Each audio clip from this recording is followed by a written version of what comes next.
Alright, how's it going everyone? Gamma Fighter here, coming at you with another Sylvaneth video, and in this video we're going to be taking a look at the Evergreen hunt and seeing if it's any good.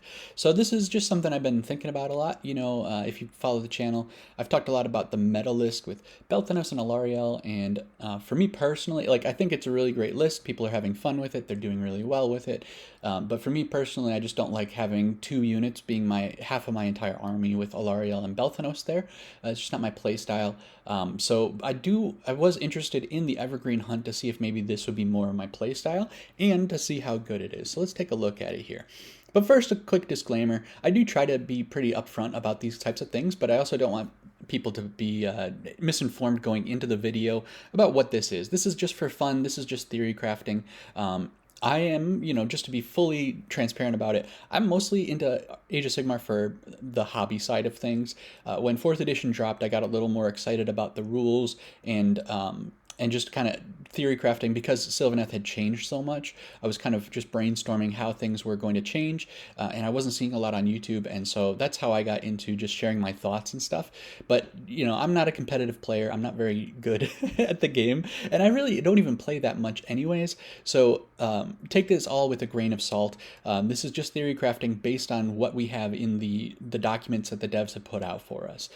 This is not my experience playing with this army a whole bunch or anything like that. I don't even have Belthanos. I've been pretty honest about that as well. So I'm not super familiar with how he plays. I do watch a lot of battle reports, but that's totally different from playing the game. I can fully appreciate that.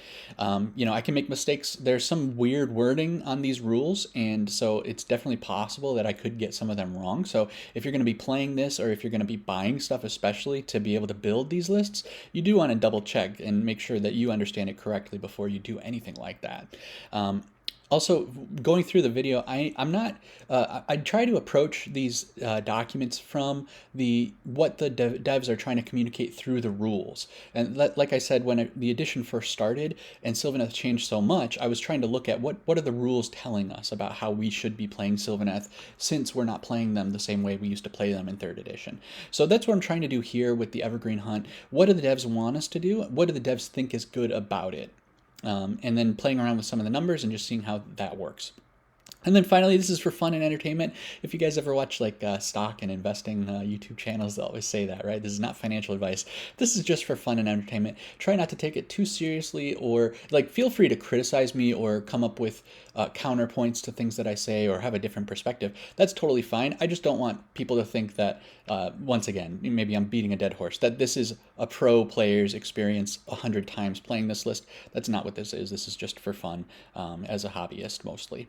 So Evergreen Hunt is an army of renown. So what is an army of renown? Here we have it right in the core rulebook here. Some factions have access to rules for themed armies called the armies of renown. If you use an army of renown, the rules for that army of renown replace the normal faction rules for that army. This is this episode's going to turn into a lot of complaining about the core rules writing.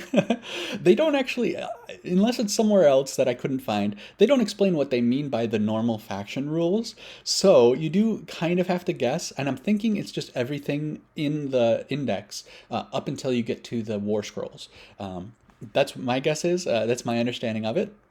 But they're not fully explicit. So that means we get rid of the faction traits for Sylvaneth. That's the healing ability when you're near the trees. That's the teleport, walk the hidden paths ability, and the strike and fade ability. Those are totally gone from the Evergreen hunt. So don't even think about being able to teleport or strike and fade and anything like that. We also lose the battle formations, so that's the sub-factions, like the monsters get more healing, or you reduce the enemy objective control ability. Those things are gone. We also lose the heroic traits and the artifacts, so we don't have Spellsinger, and that means that this army is going to be completely without any wizards, which is a really big drawback. We'll talk about it in a little bit. But as well, artifacts, it would be nice if we could have some of the artifacts here, but they're going to be totally gone as well.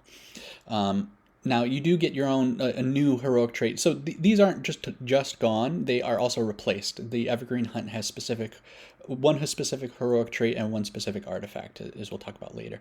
There's no spell lore. Of course, there's no wizards in this army, and there's no prayer lore. Of course, Sylvaneth doesn't have a prayer lore, but if you're looking at the rules for other Army of Renowns, just know that the spell lore and the prayer lore are removed and then possibly replaced. If there's a part of that Army of Renown that where you get a new spell lore, you would get a different one than your base faction. You also lose access to the manifestation lore. I put a question mark there because I'm pretty sure you just lose access to the faction-specific manifestation lore, but you could still use the generic ones. And then I think some of them do get replacement manifestation lores. Like I think the Stormcast one, they get rid of all of the Stormcast manifestations, but then you can access just the Everblaze Comet from them. So kind of a weird way of doing it, but yeah. And then you get restricted units, so you can't even bring all of the units from the faction. And so specifically for the Evergreen Hunt, we're going to take a look at what we can bring. So we're pretty restricted here. You can bring Belthanos, and the whole theme is around Belthanos, so you do want to bring Belthanos. And you can also bring an Arch Revenant, and that's the only two hero options that you have. So if you did end up with multiple Arch Revenants, you could bring multiples of them, although it's a pretty weak unit, so you may not want to, and we will dive deeper into the Arch Revenant later. Maybe spend too much time on it, but you can be the judge of that. So you also get access to the Bug Riders, so Revenant Seekers and the Spite Rider Lancers. And then you can get access to all of the Kurnoth Hunters, the bows, the swords, and the scythes, and you're not allowed to bring any regiments of renown, so it's just these units that we have access to. So that's important when we go into the traits, that you consider that we're just going to be using these units here. Basically, Belthanos, Bug Riders, and Kurnoth Hunters. So here are the battle traits that replace the regular Sylvaneth battle traits. So I've summarized them on the left here, and I've got the screenshot on the right side here. So when there's no quarry, you get to pick a quarry. And this is at the start of the battle round, every single battle round. And that's important because if you're going second, then your opponent can move around and stuff, and maybe you generally want to be targeting the quarry. You want to be in the same quarter as the quarry, as we're going to see. So the fact that if you go second, the enemy can move, that's a pretty big downside because it gives the opponent a lot of control. Yeah, but you'll have to play around that. So we'll get more into that in a little bit. And then the next ability is that once per battle round, you reset your chords to 0. And chords is a passive buff that your army gets. So this is, we'll look at the chords next, but this is how it works. At the beginning of the battle round, after you pick your quarry, you reset the chords, and then you count up how many chords you get active. So you get 1 chord each for each Belthanos that's still alive. Basically, it's still on the battlefield. You get 1 for every friendly unit that's wholly within the same battlefield quarter as the quarry. And then you get 1 for each quarry that you've already destroyed. So that's what I mean when I said that you generally want to be targeting down the quarries, because that enhances your total chord count, and as you get later in the game, it'll make it easier for you to stack up these chords that give you better and better bonuses. So what are those bonuses? We'll take a look here. When you have 1 chord, which is easy to do as long as Belthanos is alive, you should have 1 chord definitely at the beginning of the game. You get +1 to run and +1 to charge, while the friendly units are for every friendly unit that's wholly within the same battlefield quarter as the quarry is. So we'll do a little bit deeper dive here. +1 to run and +1 to charge is pretty good. Belthanos gives you run and charge to up to 3 units in your army. So that's essentially extending you can think of it as extending their charge range or their threat range by 2 inches, which is really nice. Then you get +1 to hit and wound for against enemies that are wholly within the same battlefield quarter as the quarry. So +1 to hit, +1 to wound, very powerful, very nice. And especially our Kurnoth Hunters are hitting on 3s, wounding on 3s, so going to 2s and 2s makes them super reliable, which is great. When you have 3 chords, 4 chords, or 5 chords, you get the same effect. You get +1 to combat attacks while you're in combat with the quarry. And I should mention here that these are all stacking, so you don't lose the hit and wound, the +1 to hit and +1 to wound. When you get up to 3, they stack. So you get +1 to your attacks for combat attacks when you're in combat with the quarry. So +1 to attack is very nice, especially the size really get a lot out of this because they have 3 attacks at base, so going from 3 to 4 is a 33% damage increase, which is huge. And then the swords really like it too because they get more chances to get those crit mortals. So really good buffs. Just more and more attacks hitting on 2s and wounding on 2s is really incredible. And then finally, if you get 6 cords or more, then the quarry has strike last. This is also, it can be really good depending on what quarry you're targeting down. So I think the idea here is that you kind of chip down the smaller units, well, not chip them down, but take out the smaller units and kind of chip away at the army. And then once you get to 6 chords, you can focus down something like their big centerpiece or their big anvils or something like that. And then you can pile into, you know, their Alariel or their Archaon or whatever. And they can't do anything. You can have 3 units in combat with them. They can't do anything until you've done all your combats, and hopefully you can take them out before they get a chance to even strike. So that's really good. So these are really powerful buffs, and it's just a little bit, well, not a little. I don't like the rules writing here because there's different conditions for each of these, which makes it very hard to keep track of, and it's easy to make mistakes. Either you interpret the rule wrong because you just forget which one has which like condition, or you put yourself in a position where you're not able to use one of these by accident because you forgot the way that the rule worked. So you moved something in a wrong way. So for this first one, there's a lot to keep track of. So well, before we jump into that, what is really nice is that if you just have 2 chords up, it's actually still really powerful. Like, you are online almost immediately. Like in the first battle round, you may have a chance for the +1 to run and +1 to charge, but by the second battle round, it should be fairly reasonable for you to be able to get 2 chords up, and you're already being really consistent with your damage.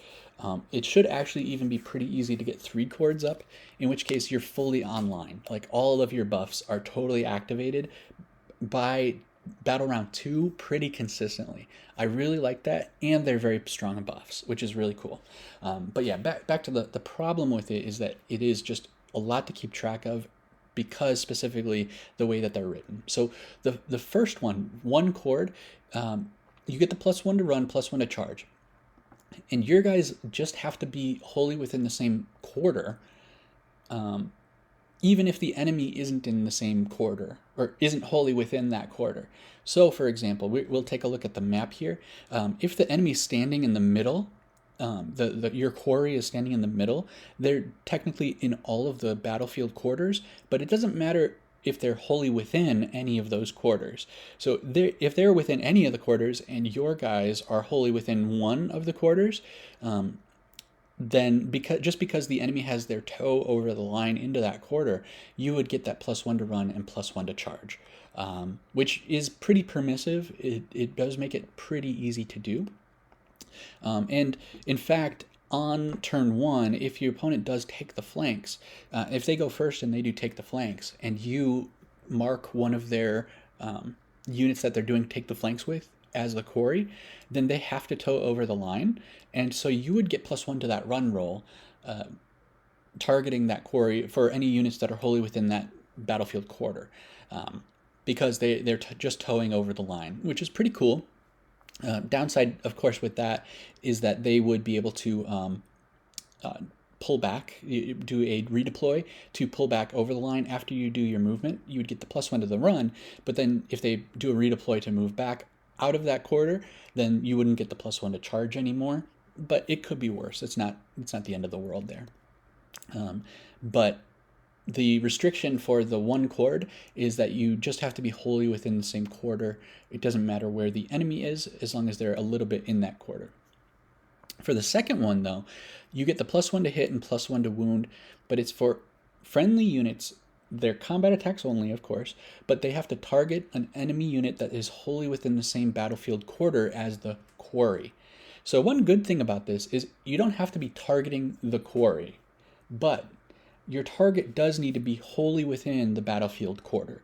So once again, if it's something like the take the flanks thing where they're just towing over the line, or something like where they're in the middle, so they're technically in all four quarters, the way I understand the rules as written, that unit is not wholly within any battlefield quarter, so you wouldn't get the +1 to hit and +1 to wound bonus, if that makes sense, because the target for the +1 to hit and +1 to wound bonus has to be wholly within the same quarter as the enemy, and if the as the quarry, and if the quarry isn't wholly within any battlefield quarter, then targeting the quarry doesn't give you the +1 to hit and +1 to wound.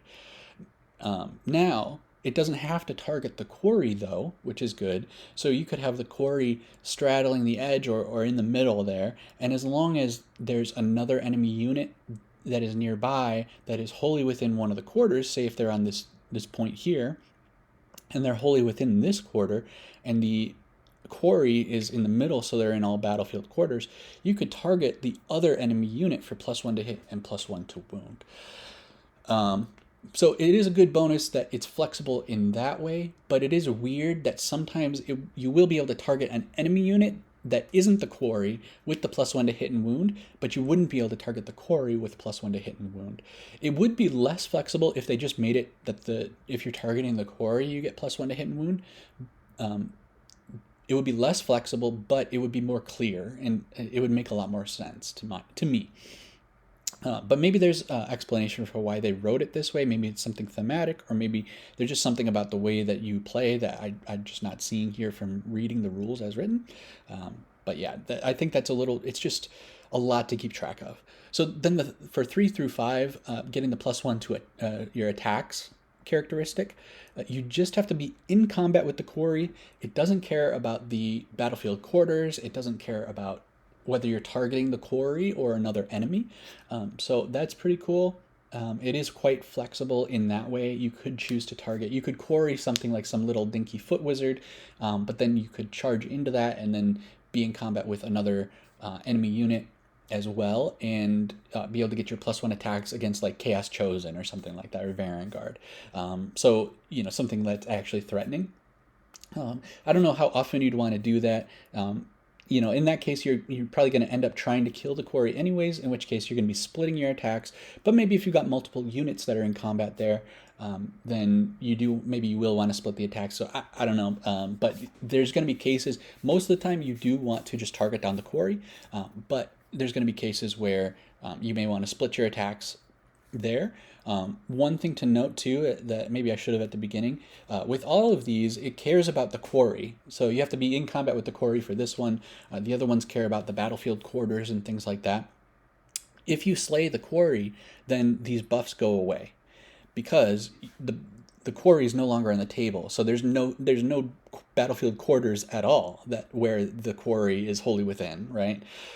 If you can't be in combat with the quarry if they've been slain and removed from the table. So that's something important to keep track of as well. And particularly when we're talking about being able to target other enemy units, when you've got 6 or more cords, then the quarry has strike last, and that may be where this is more applicable, where you may be willing to use one of your units that's in combat to try and take out a different enemy unit that's not the quarry, because the quarry's not going to be able to strike back until everyone else has already activated. So you might take out something that could, if you don't finish them off, then they could swing back at you, type of a thing. So it's some pretty it enables you to be able to deal with the like activation wars type of thing that goes on. And then, speaking of that 6 chords, that last one also, it doesn't care.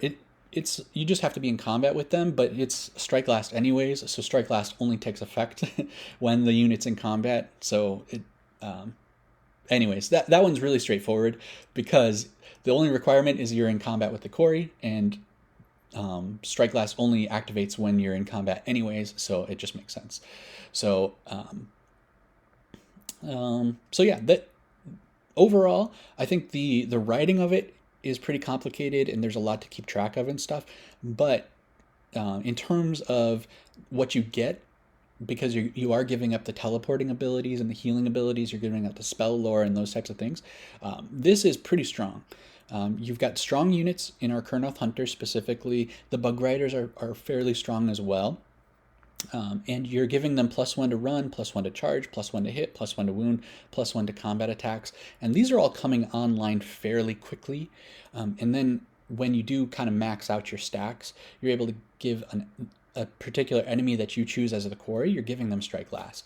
That's also very powerful. So I really do like these abilities. I wish they were a little bit more clear, a little bit easier to keep track of. And then, yeah, we were taking a look at this earlier. It's the battle plan. And for anyone who was confused about the quarter type of a thing, it's that on this battle plan in particular, it is the territories are divided horizontally here. So those would be halves, of course. But then if you also see this faint line running vertically here, that also divides the battlefield in half. And so that splits each of these territories into 2 halves. And so those are the quarters. So there's 2 quarters on the blue side and there's 2 quarters on the red side, for anyone that was a little bit confused by that. There's a line running horizontally in the blue side here as well. That is not what they mean by a quarter. It's not like these bars, these rows going across. It's the big quarters here. Okay, so that's it. We really took a deep dive on those battle traits with the chords and everything like that. There's more things that we get as well. These are a little bit more minor though, but I do want to go over them. You do get a command ability that costs a command point, but you can choose a new quarry. So when you the basic ability to choose a quarry, that only activates if there's no quarries on the board. So if you already slew your quarry from last round, then you can choose a new quarry for free. This command ability is if you didn't slay your quarry, or if you chose a quarry and you changed your mind, perhaps they moved into a place where it would be really difficult for you to get to them. They went first and they moved. Then during your turn, you can choose a different quarry. It is a little bit of a problem. They have to be within 9 inches of a friendly unit, but it's not always going to be the case. But if they are within 9 inches, that should be a pretty easy charge for you. At that point, you should be able to run and charge, in which case, like, you can get within 3 inches of them and just have a super easy charge. So that's a good side. But it does take a command point, and they have to be within 9 inches for you to be able to change your quarry. We lose the healing from the base Sylvaneth battle traits, but instead we get one specific for the Evergreen Hunt. Much worse. Instead of D3, you're just healing for 1, and you have to be wholly within 3 inches of any terrain feature, not just the Awakened Wildwoods. So this Army of Renown is totally independent from the Awakened Wildwoods. They do not use them so much. I mean, I guess you could deploy the Awakened Wildwoods, but because we lose all those abilities associated with them, it's not going to be very useful to have them. Except that there is this heal for 1 when you're wholly within 3 inches. You could opt to use that with your Awakened Wildwood, but I think for the most part it's going to be the terrain features that are just on the battle plan that you're going to be using here. Wholly within 3 is really restrictive, and the payoff is not very good, so it's going to be really low impact. This isn't something you're going to be generally playing around, I don't think. For my comments here, I said it makes the Bug Riders heal better, and I think that was really ambiguous wording. What I mean by that is that the Bug Riders healing, they have a War Scroll healing ability that they automatically heal, and that is going to be a higher impact in this Army of Renown than it is in the base Sylvaneth, because in the base Sylvaneth you're healing for D3 fairly consistently, and at the end of every turn, and so healing for 3 on top of that for a unit that only has 5 health characteristic anyways, you're kind of overflowing on the healing in that case, whereas in this army it's just during your hero phase. You're only healing 1, and it's only when you're wholly within 3 inches of a terrain feature. Then the healing that's on the Bug Riders War Scroll spell, or not spell, on the Bug Riders War Scroll is going to be a lot more helpful. It's going to have a bigger impact than it would in the base Sylvaneth army. Let's just go over the heroic trait and the artifact of power here. There's so you have to remember that heroic traits and artifacts can only be given to non-unique heroes, which means Belthanos cannot get these. The only unit that's eligible in this army is the Arch Revenant. So this is one of the benefits you get when you bring the Arch Revenant, is you automatically get these abilities. The heroic trait is to heal 3 instead of healing for 1, which is just terrible. It's hard to understate how useless this is. If the Arch Revenant is in combat, she will almost certainly perish, and if she doesn't, then healing extra will not make a difference, because the next combat that she gets into, she will most certainly perish. So it could be relevant because maybe someone tries to target her down with shooting or something and they just don't finish her off. You can hide her away and have her heal back up. Maybe they target her down with magic or something like that. But it's really not very good. The artifact of power, though, is pretty good, and this is a pretty solid reason to even bring her, is you get 1 extra cord from base, which means that just on turn 1, you have Belthanos alive, and you have the Arch Revenant with the artifact here. You get 2 cords. You start off with 2 cords no matter what other conditions you meet, and that's pretty good. You're already starting off with +1 to hit and +1 to wound, so that's not terrible. And then the Rampage thing. So this is another gripe I have with the core rules. The word Rampage, believe it or not, the word Rampage does not appear a single time in the core rules. I searched the PDF. I double checked it. I downloaded the latest one. It's not in there. So I wasn't sure about this. The reason I had to search the core rules, and I double checked the FAQs too, all the battle scroll update stuff. They don't talk about this either. My understanding was that the intention from the game designers was that you would only be able to use 1 rampage per turn. Now, for the most part, 1 rampage per combat phase per unit. So Belthanos, we're talking about Belthanos. He's the only monster in the army. Per combat phase, Belthanos should be able to only use 1 rampage, and he gets access to a 2nd rampage in the Evergreen Hunt Army of Renown. So I would think that you would have to choose which one that you use. But Belthanos' War Scroll Rampage doesn't have a restriction on it. The Evergreen Hunt Rampage says you have to pick a friendly monster that has not used a Rampage ability. The Belthanos War Scroll Rampage does not have that restriction, which means rules as written, unless there's some hidden place that I couldn't find that says you can only use 1 rampage per turn, the rules as written, you can use the Evergreen Hunt Rampage, and then after that you can use Belthanos' War Scroll Rampage. So kind of a weird situation, just because I'm not really happy with the way that the rules are written, and it should be more clear. If that's not their intention, they should make it much more clear, but hey, there we go. So to go over the Rampage here, this is where you roll a d6. This is the Evergreen Hunt Rampage. You roll a d6, and you also add that to the number of damage that's been allocated to the unit. And when you add them together, if it exceeds the health characteristic of the unit, then you remove a model as slain. So you kind of munch on a thing. There are some monsters that have this. I think they don't usually take into account the damage characteristics, so that's kind of a bonus here. Normally, though, I think, I guess it probably depends. I'm not familiar with every single monster. I feel like normally they have to just meet the health characteristic, not exceed it. So that's a little bit of a hurdle for us. Like if you're up against Vanguard that aren't damaged, they have a 6 health characteristic, so it's impossible for you to roll a 7 on a 6-sided die. At least if it was just meeting their health characteristic, it would be possible. You'd have a 1 in 6 chance of completely just removing a Vanguard, so that's not so good, but you can add it with the damage. So if they've taken like 3 damage, then on a 3-up you have a chance of completely removing a... Wait, no, it would be a 4-up. On a 4-up, you'd have a chance of removing a Vanguard. That's pretty good, you know. Pretty good, but it depends on how much damage they've taken, that type of a thing. The kind of issue is Belthanos' War Scroll one is that one where you roll a d3 and then on a 2-up you do that much damage. So you're doing 2 or 3 damage a lot of the time with this.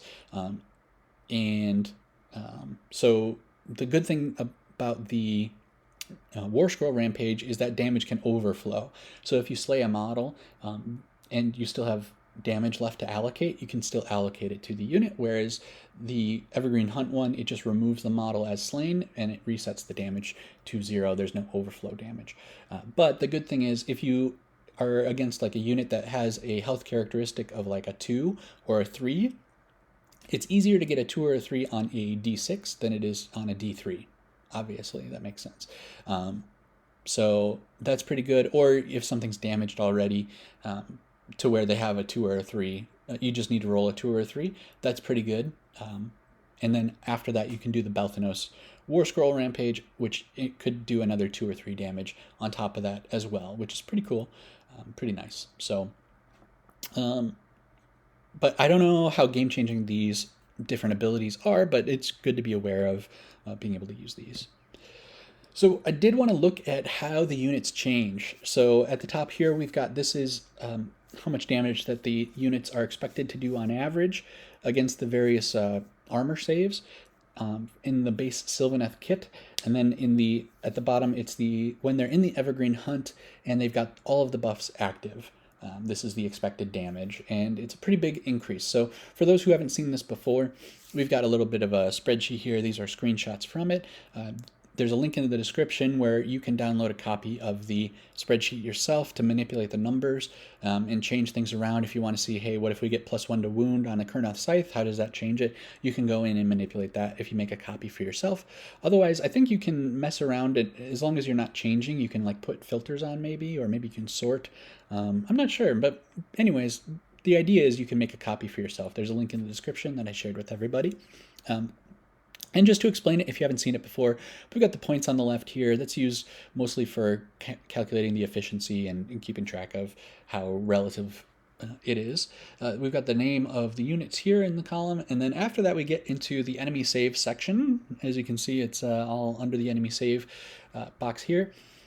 And the number is the armor save of the enemy. So Slaves of Darkness units, Stormcast units, they're generally on a 3-up save. If they use All-Out Defense, then they'd be on a 2-up save, so you'd reference it here under the 2-up save instead of under the 3-up save. Then the numbers under the 3 for the 3-up save, those are the expected average damage that you would do with this unit, on average, right? And then the numbers to the right of that, to the right of the armor save column, is the efficiency. So that's the point cost of the unit divided by how much damage they do on average. So in the armor save column, you want a higher number. A higher number is better because that means you're doing more damage. In the efficiency column, a lower number is better because it costs less points to do that proportional damage. So I'm not specifically going to be really referencing the efficiency column. I did just leave it in case people were curious about that, how efficient the units do get. But we're mostly going to be referencing the damage. Now for this chart, I've sorted both of these by the 6-up armor save. And this is where we're mostly measuring the volume of the damage that we're doing. And in both cases, the Kurnoth Scythes are really benefiting here. And they're doing the best damage. Interestingly, on the Evergreen Hunt chart, when you sort by a 4-up armor save, a 5-up armor save, or a 6-up armor save, the chart looks exactly the same. It's the same order. Unless I made a mistake here, but I'm pretty sure it's the same order.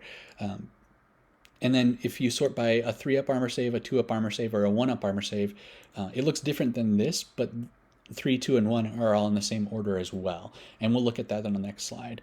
But just to kind of go over why these are sort of in this order and what each of the units gets. One thing to keep track of is that the buffs from the Evergreen Hunt cords and things, those don't benefit companions. So that's pretty bad for Balthanos and the Spite Rider Lancers and the Revenant Seekers. They have pretty significant amounts of damage tied to the companions, so they are not getting as much of a benefit as the Kurnoth Hunters are. Secondly, it only applies to combat, so we only have one shooting unit here. It's the Kurnoth Hunters with bows, and their shooting attacks do not get the benefit of the cords. So just for the Evergreen Hunt side, I've broken out the Kurnoth bows into the shooting plus the combat damage and just the shooting damage. Most of the time, you're probably not intending for the Kurnoth Hunters to get into combat. However, they are pretty strong in combat compared to regular archers. You know, something like Fusiliers in Cities of Sigmar. They're going to get tore up. Kurnoth Hunters with bows are actually pretty tough to take down. And then if you give them +1 attack, +1 to hit, +1 to wound, they do pretty good damage. They're not using, you know, these bayonet stickers, hitting on 4s, wounding on 4s, and, you know, 0 rend. They do have 0 rend and 1 damage, but they're hitting on 3s, wounding on 3s. You know, they're pretty consistent. And then with the Evergreen Hunt bonuses, they do get a pretty good increase in damage. When you include the shooting, they actually do better than Belthanos, which is pretty crazy. I mean, they cost 50 points more, but he's meant to be in combat. Anyways, I'm not going to go on a rant on Belthanos. You guys know, if you've watched the videos before, Belthanos is okay in combat. He's not very good in combat. You're mostly bringing him for the run and charge ability that he gives you on your War Scroll. So, yeah. So the Kurnoth size are huge here. Like I said before, they go from 3 attacks to 4 attacks, which is huge. They're hitting on 2s, wounding on 2s, 1 rend, 3 damage. That's really a great combat profile when you apply these buffs. And as a result, they're just cleaving through. I think their base damage, when you do the to hit roll and the to wound roll, is... Oh, no. It's 52. It's, yeah, because the 6-up armor save, they have 1 rend, so it goes straight through that, so it's 52 damage is the base damage. I was thinking the total attacks times their damage of their attacks is 75, which is really incredible. They're doing a ton of damage here. So that's great. And the Kurnoth swords, like I said before, the big thing with them is that they get more chances to get crits because they're getting more attacks, and they do a ton of their damage through the crit mortals. So the +1 to hit and +1 to wound isn't as important for them, and even the +1 attack isn't quite as important as it is for the scythes, but it is still really benefiting them very well. You can see that they pulled ahead of the Spite Rider Lancers just by a little bit on these 4, 5, and 6 armor saves, as a result of the bonuses that they get. Once again, because the mounts don't get the bonuses. So on the Spite Rider Lancers, they're doing okay, but they're still hitting on 2s and they're wounding on 3s now. And it's just the rider. The bugs are still hitting on 4s and wounding on 3s, their mounts. So they're losing an awful lot here. Yeah, the same thing with the Revenant Seekers. They're not benefiting quite as much, but they still do get a pretty significant increase in total damage output, to the point where if we look against these 4, 5, and 6 armor saves, with the buffs, the Revenant Seekers are doing the same amount of damage as the highest level without the buffs, the Kurnoth size. Now, you could say that's really bad for the Revenant Seekers. It makes the Revenant Seekers look really bad.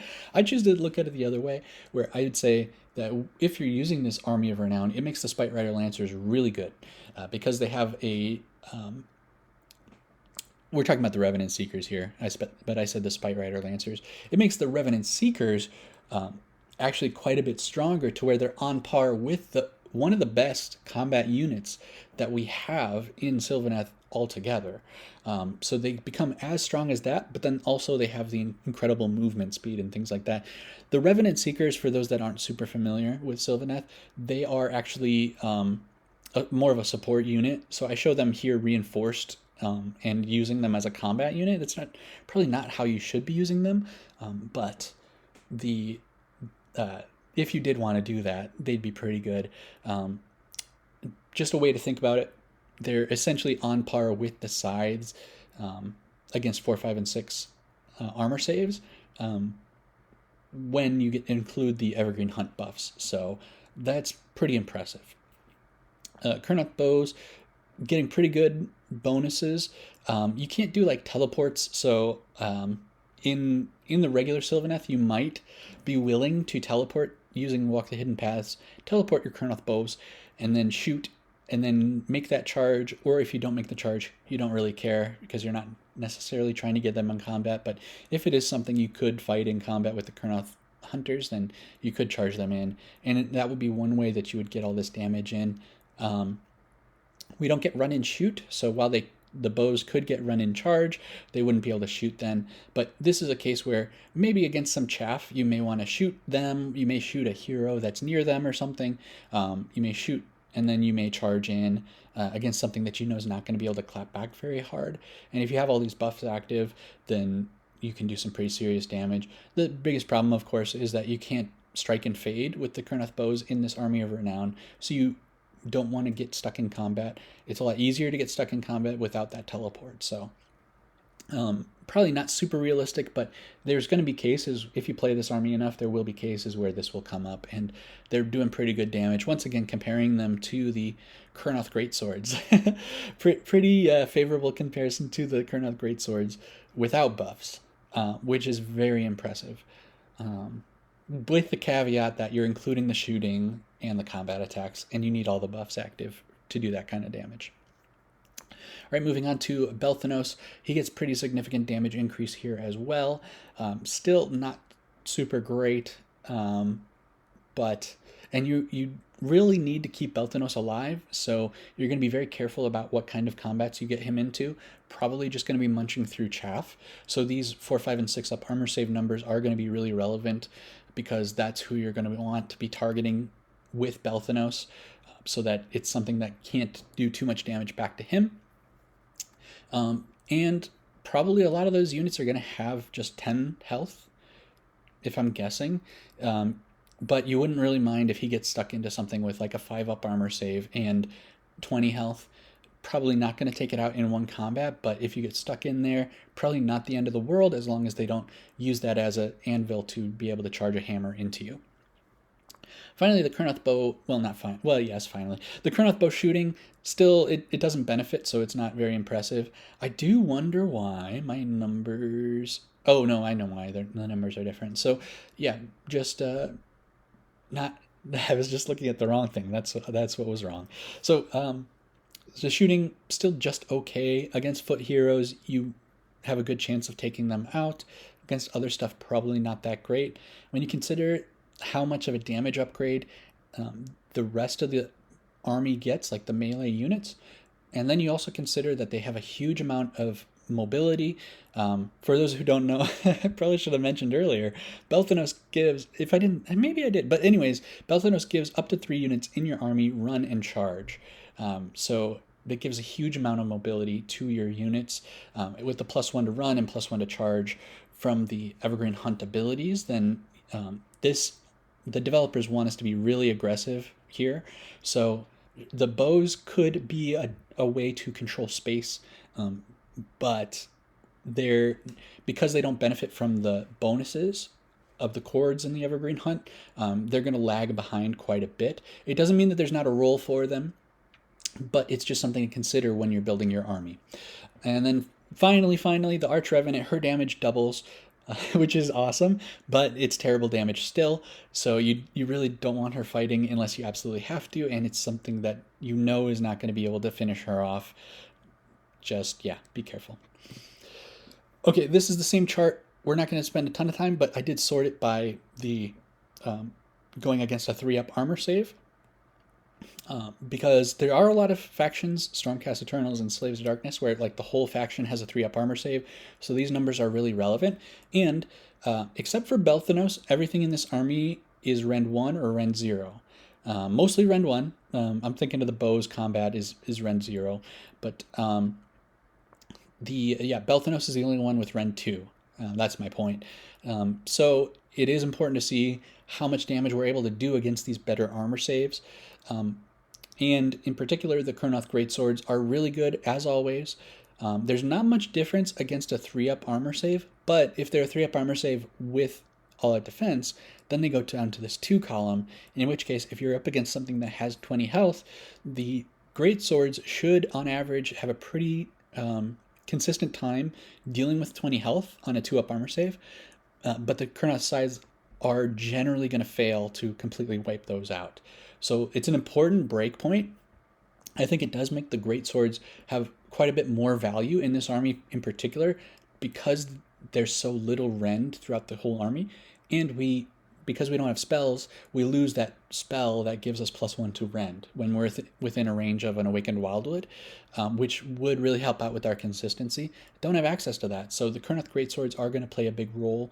And even Belthanos, who does have 2 rend, I forget, it may be on one of his bug attacks, in which case it's not getting the benefit anyways from the Evergreen Hunt abilities. So even Belthanos is still not doing very much damage against these 2-up armor saves. So I think the Kurnoth Greatswords are pretty important. Okay, moving on. I said we were going to talk about the Arch Revenant, and maybe you'll be sick of me talking about the Arch Revenant by the end of this. I think this is important to go over. One thing that's an interesting quirk of this army is almost everything costs about 200 points. So Belthanos is 350. Everything else is either 200 points for a non-reinforced unit, 210, or 220. The Spite Rider Lancers are 210, and the swords are 220. Everything else is 200, except the Arch Revenant. And so the Arch Revenant kind of puts us in an awkward breakpoint. If we want to build with just the, the Kurnoth Hunters, so Kurnoth Hunters with scythes and Kurnoth Hunters with bows, we put in Belthanos, we put in the Arch Revenant, we got 15, 20 points left. But everything costs 200 points, and 1500 is not a very good divisible by 200. If we just put in these 400 cost reinforced units, we end up with 320 points remaining, which is an awkward number because all you can put in there is a 200 to 220 point unit, and then you've got 1 to 120 points left over. A way to get around this is you can spam swords, and I did mention that swords are going to be really strong, really impactful in this army due to the lack of rend. So especially if you're up against stuff that has a lot of rend, the swords are going to be impactful. And against these low rend low armor save, like bad armor saves, the swords are still one of the better choices. They're ranked second just against the scythes. So they're good against bad armor saves. They're good against good armor saves. The swords are really good all around. The scythes lag just a little bit against 2 and a 1. 2-up armor save, 1-up armor save. So it's very close against everything except the very, very best armor saves. But against some armies, those armor save breakpoints are going to be really important. So one of the benefits of the Arch Revenant is that she will let you spam swords because you're trying to burn through this extra 120 points basically that you would have left over. So just put those swords in, put another unit of swords in, put those Spite Rider Lancers in, and then a non-reinforced unit of, I put bows, but thinking about it, non-reinforced unit of bows might be useless, might be pretty much just useless. Maybe this should be scythes, but then you end up with just 20 points remaining. So that is one way to work around the Arch Revenant. But if you didn't have that Arch Revenant there and you weren't spamming swords, instead of this 120 left over, it'd be 250 because you add the Arch Revenant score on there. 250, you could put a reinforced unit of swords in there instead of the Arch Revenant. It's not fair to say that it's reinforced unit of swords instead of the Arch Revenant. It's that instead of one non-reinforced unit plus the Arch Revenant, you would get a reinforced unit. So that's the trade-off that you have to make with the Arch Revenant. Here's the example if you don't include her, starting with 1650 points, going down, adding swords, adding scythes, adding bows, adding more scythes, you end up with 10 points remaining. If you wanted to run Spite Rider Lancers instead, add the Spite Riders reinforced, add the bows, add the scythes, you're left with 10 points remaining. Pretty consistent to get down to like 10 points remaining, but you're not able to spam the swords. You can just run one unit of swords, and then you don't really have space to run Spite Rider Lancers. So there's a couple of pros and cons and some trade-offs that you have to make when considering the Arch Revenant. So she does have +1 to wound on the Kurnoth units and on Belthanos, but that's kind of not relevant because it's pretty easy to get +1 to hit and +1 to wound on those units in this army. So you're already going to be wounding on 2s, so not super relevant to get +1 to wound. You could have her babysit the backline, whereas basically, all of this is summarized in that she is a separate unit that is pretty cheap. And so you don't really mind having her sit in the back and just babysitting the back line to screen out like deep strikes or something like that, or teleports. You can have her sit around and just sit on a place of power. That's the only way we have access to unbind or banish, is if she or Belthanos sit at a place of power and use the place of power to get that ability to unbind or banish. She's pretty cheap, so you could just have her flying around grabbing objectives that the enemy left undefended. When you bring her, you get that artifact for free that gives you 1 free cord. That's pretty strong and possibly the strongest argument for bringing her. And also you can spam swords when you bring her. One thing I didn't really touch on, it also increases your drops to 2, because if you just have Belthanos as the only leader hero, then you're 1 drop automatically. If you bring her, you're automatically going to 2 drops. So that makes it awkward, and it can be kind of a weird points cost for how you build. If you're just bringing Belthanos, you only have the option to bring these reinforced units, because you can only fit 4 units in the general's regiment, so you just have to have them reinforced. It would be really nice if we could split up one of these units of Spite Rider Lancers, so they could do something like go take the flanks, and then use their great mobility to still go in and fight with enemy chaff or something like that. That's not going to be able to do a ton of damage back, because these cost 210 points, but they're not super strong damage when they're not reinforced. You wouldn't be able to necessarily like charge them into a ton of stuff, like a ton of really strong hammers, reinforced hammers and that type of a thing. If you're going into a quarry and you have 6 cords, so the quarry has strike last, that would be fine. But the point being, in order to enable you to capture objectives and complete battle tactics like take the flanks, or what's the one where you take their land? Yeah, that's what it's called. Where you take one of their terrain features in their deployment zone. Being able to do that by splitting up a reinforced unit of Spite Rider Lancers, then it only costs you 420 points to do take the flanks. You have 1 go on one side, you have 1 go on the other side, it's 420 points. If you're trying to do take the flanks with 2 reinforced units of Spite Rider Lancers, that's 840 points that you've tied up doing nothing that turn except that battle tactic. It makes it a lot harder. Now, that means you're probably not going to do take the flanks unless it's like the end game and you have stuff like already in position and that type of a thing. You could also use bow hunters. It's one of the uses for them where they're still able to shoot from there. So they're not completely useless, but they're able to do take the flanks. So you're not wasting that 400 points for that turn. But on the other side of the table, you have to have something taking the flanks on the other side, and so that would be another 400 points of scythes, for example, that's not doing anything. Maybe you could bring 2 reinforced unit of bows, but at that point I think your damage output's just being too limited by those choices. But maybe that is a really cool way of playing this army, actually, now that I think about it. Have them go take the flanks at the beginning and then just kind of walk around claiming objectives and shooting down enemy chaff as they can, or enemy heroes. I don't know. Even saying it out loud, it sounds not that good. But the Arch Revenant bringing you up to 2 drops does give you the option to where you are going to end up with an unreinforced unit of something. It could be the bows, it could be Spite Rider Lancers, something like that. The Arch Revenant can take one of the flanks, and then the Spite Rider Lancers can do the other side, and you can take the flanks that way, and you're not committing 840 points or whatever to doing it that way. So that's one of the good things about bringing her. It's going to come down to these kind of things. I think the ability to unbind and banish is really, really good. Getting a free cord is really nice.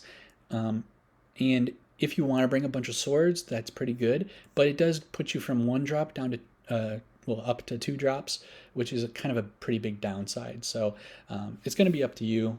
And I would definitely try both ways if you're going to be trying this army. I think I'm leaning towards not bringing the Arch Revenant, though. Okay, so my overall thoughts, after way too much time on the Arch Revenant, my overall thoughts on the Evergreen Hunt army. I think it's pretty cool. It's a different play style. As I mentioned, I don't really like the Alariel Belthanos play style. Running Belthanos with a ton of like really cool units that I really like, that does sound really fun to me. Playing super aggressive, not worrying about having to put down trees and stay within their range and cast all these spells and stuff like that, just kind of unga bunga across the battlefield, run in charge and smashing into stuff is pretty cool. Having to think about the battlefield quarters, it's a different way of playing the game, different way of thinking about the game. Maybe a little bit tedious because of the wording and how its different effects have different triggers. That's a little bit bad, but it does sound like a fun playstyle and kind of the playstyle I'd like to do. You do really get strong buffs, which is great, and it just powers up your already strong units, and it may be the way to make bug riders viable. I think, viable is a weird word. Uh, I guess what I'm saying is that I have what's it called? I have stakes in this because I would really like it if you could play a bunch of bug riders and a bunch of Kurnoth hunters and actually win consistently and like perform really well and not feel like you're handicapping yourself. I would love that. So I would really like it if this was a good army. And it would validate what I've been saying, because I've been saying I wish we could just play bug riders and Kurnoth hunters and not have to bring Alariel. So that being said, there's a lot of downsides to it as well. Where is your Alariel? You really should have brought Alariel, and you should not have brought this army, is kind of what I'm saying. Alaria is very strong. As much as I don't like that playstyle, she's great. She's a super powerful wizard. She's got great healing. She's very durable. She can bring stuff back to life, which is the real reason to bring her, and that is just completely game changing. Not being able to bring Alariel is a huge downside, probably the biggest downside for this army. You also can't bring Spirit of Durthu. I think Spirit of Durthu would be super cool in this army. I get the idea they were going for more of a theme here that Durthu doesn't exactly fit, but I would like this army a lot better if you could bring Durthu, and I don't think they'd be giving away too much by letting you bring him. Another very significant downside is you can't bring any magic. Magic is very powerful. Being able to deny your opponent's magic with something like a Warsong Revenant that gets +1 to unbind would be really strong here too, but you just don't have access to any of that. And then I said 12 Kurnoth Hunters. I meant like 12 boxes of Kurnoth Hunters, or 12 units of Kurnoth Hunters. You need a lot of stuff. Even playing like even not just spamming Kurnoth Hunters, but bringing Kurnoth and Bug Riders, you still need a lot of Kurnoth Hunters, so that can be troublesome. And then the janky rules and the way that it's worded and stuff like that, you have to worry about your positioning and things like that, which might not be everyone's cup of tea. So there are a lot of downsides. I don't think this is going to be overtaking the current meta list as the new current meta list anytime soon, but I do think that it is a very strong way to play. If you like the Bug Riders and the Kurnoth Hunters and you want them to get more of the spotlight, which is exactly how I feel, then I think this is a very cool army to try. And with all the downsides, I think probably the biggest downside is that you have to have a lot of Kurnoth Hunters and a lot of Bug Riders in order to do it, which you're not going to generally in the base Sylvaneth army, you're not going to have a use for, 24 Kurnoth Hunters, or 15 Kurnoth Hunters, but you would need that many to be able to run them in this army. So if you're not looking to add so many Kurnoth Hunters in your collection, if you have a problem with that, then you really don't have any reason to buy so many to just to be able to run Evergreen Hunt, which is maybe a fun way to play the army, but maybe not the optimal way, if that makes sense. So just the cash investment as well as the time investment to paint them all is probably the biggest reason not to play this army. But definitely in Tabletop Simulator, or if you already have the units that you need to run this army, I think it's a very fun, very cool way to play. I'd love to play it someday if my army, if my collection gets so big that I'm like, sure, let me add another box of Kurnoth Hunters. Let me just drop $100, buy more Kurnoth Hunters. I don't mind that. then yeah, if I get there someday, I'd like to do that. But we might be in 5th or 6th edition by that point anyway. So that's it for me. Thank you so much for watching. Really appreciate you guys. Really would love to hear your insights, especially if you've played this army or if you're familiar with the other types of armies in Sylvaneth, and you know why this is good or why it's not good. You know why it's a no-brainer. You have to bring Arch Revenant. Maybe that's the case. You can feel free to let me know in the comments. It's if it's not even a debate, and I don't know what I'm talking about. That's fine. I really appreciate your guys' feedback, and especially people have shared their experience with the armies.